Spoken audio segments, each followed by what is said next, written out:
শাহজাহান খান তার বিরুদ্ধে একটি হত্যা মামলায় রিমান্ড প্রার্থনা করা হয়। ঢাকা 5-এর আপনারা জানেন যে কাজী মনিরুল ইসলাম তাকেও যাত্রাবাড়ি একটি হত্যা মামলায় তার বিরুদ্ধে রিমান্ড প্রার্থনা করা হয়। সেখানে একদিনের রিমান্ড মঞ্জুর করা হয়।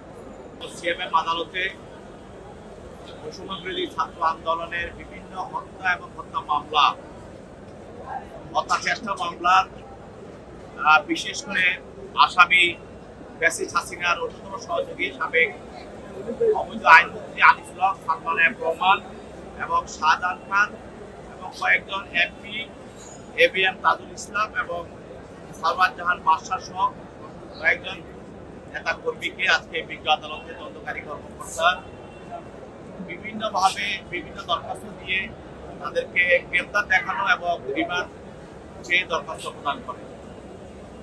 তার মধ্যে যাদের বিরুদ্ধে রিমান্ড প্রার্থনা করা হয় তারা হলেন যে সাবেক অবৈধ আইনমন্ত্রী আনিসুল হক, সালমান এফ রহমান এবং শাহজাহান খান। তার বিরুদ্ধে একটি হত্যা মামলায় রিমান্ড প্রার্থনা করা হয়। সেই মামলায় 5 দিনের রিমান্ড দেওয়া হয়। তার পক্ষে তাদের আইনজীবী ছিল, 2 দিনের রিমান্ড মঞ্জুর করা হয়। আরেকটি হত্যা মামলায় আপনারা জানেন যে রিয়ার অ্যাডমিরাল সোহেল বাহিনীর একজন অ্যাডমিরাল, তিনিও ফ্যাসিস্ট হাসিনার একজন সহযোগী, তার বিরুদ্ধেও রিমান্ড প্রার্থনা করা হয়, 3 দিনের রিমান্ড মঞ্জুর করা হয়। এছাড়াও আরেকজন এমপি এবং ঢাকা 5-এর আপনারা জানেন যে কাজী মনিরুল ইসলাম তাকেও যাত্রাবাড়ি একটি হত্যা মামলায় তার বিরুদ্ধে রিমান্ড প্রার্থনা করা হয়। সেখানে একদিনের রিমান্ড মঞ্জুর করা হয়। এইভাবে আরো যারা এমপি সালমান জাহান বাদশাহ এমপি, তাকেও একটি মামলায় গ্রেপ্তার দেখানো হয়। আরো যারা আওয়ামী লীগের নেতা কর্মী তাদেরকে গ্রেপ্তার দেখানো হয়। যাদেরকে গ্রেপ্তার দেখানো হয় তাদেরকে জেলহাজতে প্রেরণ করা হয়।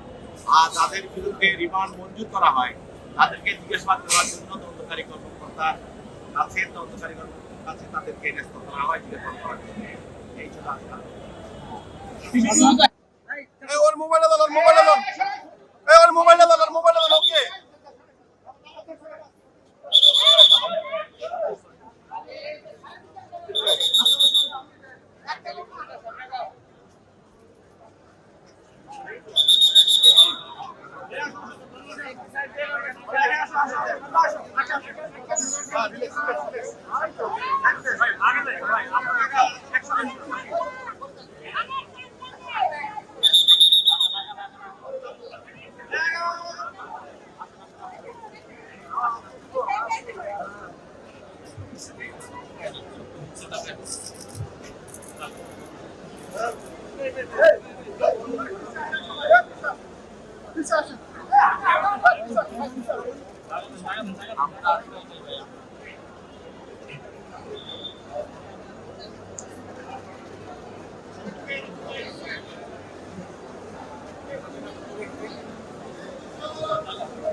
এই ঈদে জামা জুতো অ্যাক্সেসরিজের ডিসকাউন্ট। বিকাশ পেমেন্ট।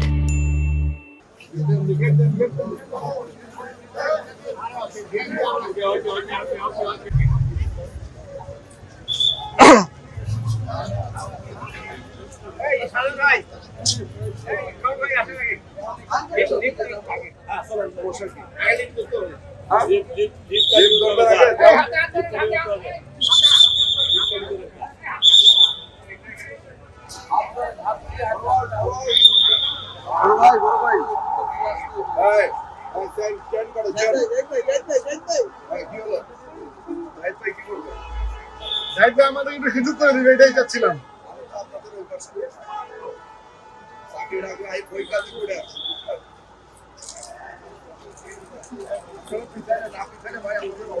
হ্যাঁ হ্যাঁ ঠিক আছে আমরা পিছাই তো সবাই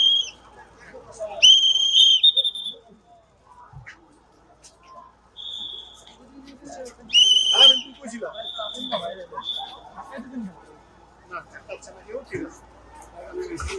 যাইতে দেখি যাইতে দেখি ভাই বড় হবে হাত উঠান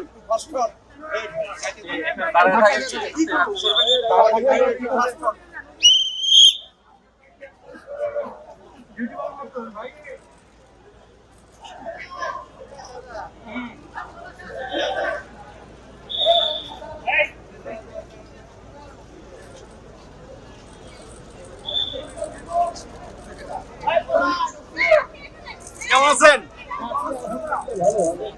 এত মুখে দিবেন না তো মুখে দিয়ে শোনান ভাই ভাই মুখে দিয়ে শোনান আপনার সমস্যা কি আপনার সমস্যা কি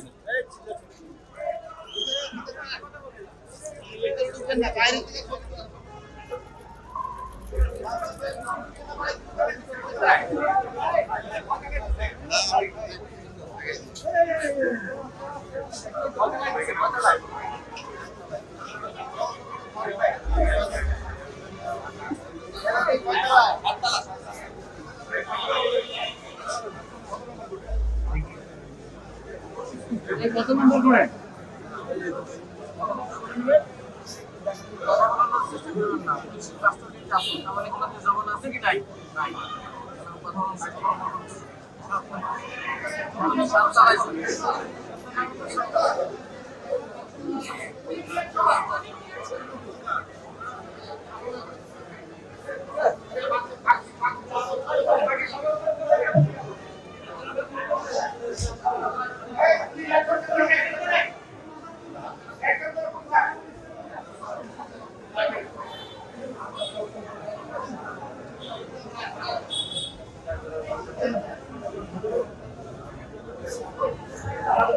Thank you.